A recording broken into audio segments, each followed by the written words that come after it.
Dalam sidang yang berlangsung tak sampai 30 menit ini, saudara, kuasa hukum Peggy sempat meminta pemanggilan terhadap Polda Jabar dipercepat supaya pra-peradilan yang hanya berlangsung selama 7 hari berlangsung lancar.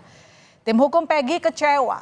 Pasalnya niat mereka menguji penetapan tersangka atas kasus Vina Cirebon belum membuahkan hasil. Namun permintaan ini ditolak hakim dengan alasan waktu yang terlalu mepet untuk melakukan pemanggilan ulang. Hakim pun berjanji sidang pra-peradilan pada 1 Juli 2024 akan tetap berlangsung meski termohon yakni Polda Jabar tak hadir. Totalnya adalah sidang pra-peradilan yang ketentuan undang-undang itu hanya 7 hari yang mulia.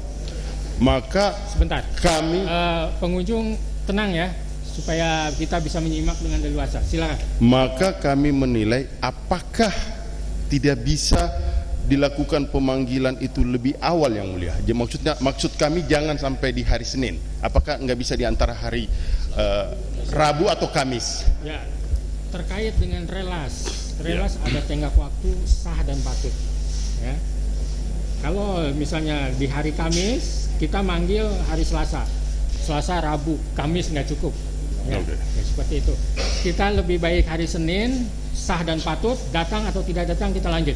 Baik yang mulia. Itu ya, daripada jauh-jauh dari Cirebon tapi nggak ada sidang ya, seperti itu ya.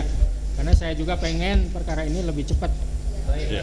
Jangan sampai persidangan pokok perkara digelar kita belum tuntas ya, seperti itu ya. Oke, ada lagi yang mau disampaikan? Cukup ya. Hanya bisa menyaksikan dari rumah di Cirebon, Jawa Barat. Air mata keluarga Peggy Setiawan tak terbendung usai hakim memutuskan untuk menunda sidang. Luciana, adik Peggy, dan Kartini, ibu Peggy, tak kuasa menahan tangis dengan keputusan ini. Ditundanya sidang yang sangat dinanti sebagai upaya pembebasan Peggy Setiawan membuat keluarga kecewa. Ya, saya hanya minta mohon kepada Bapak Presiden bantu Peggy Setiawan karena Peggy Setiawan tidak bersalah. Tolong Pak, lepaskan Peggy karena Peggy tidak bersalah. Saya mohon, saya orang miskin, jangan jolimi kami karena kami orang miskin Pak. Bebaskan anak saya karena anak saya tidak bersalah. Tolong Pak, saya minta tolong kepada Bapak Presiden supaya anak saya segera dibebaskan. Kita kecewa, tentu tim kuasa hukum kecewa hari ini karena termohon tidak hadir, itu tidak profesional. Kalau memang bukti mereka lemah, diakui aja, tidak perlu mengundur-undur waktu atau mengulur-ngulur agar terjadi P21.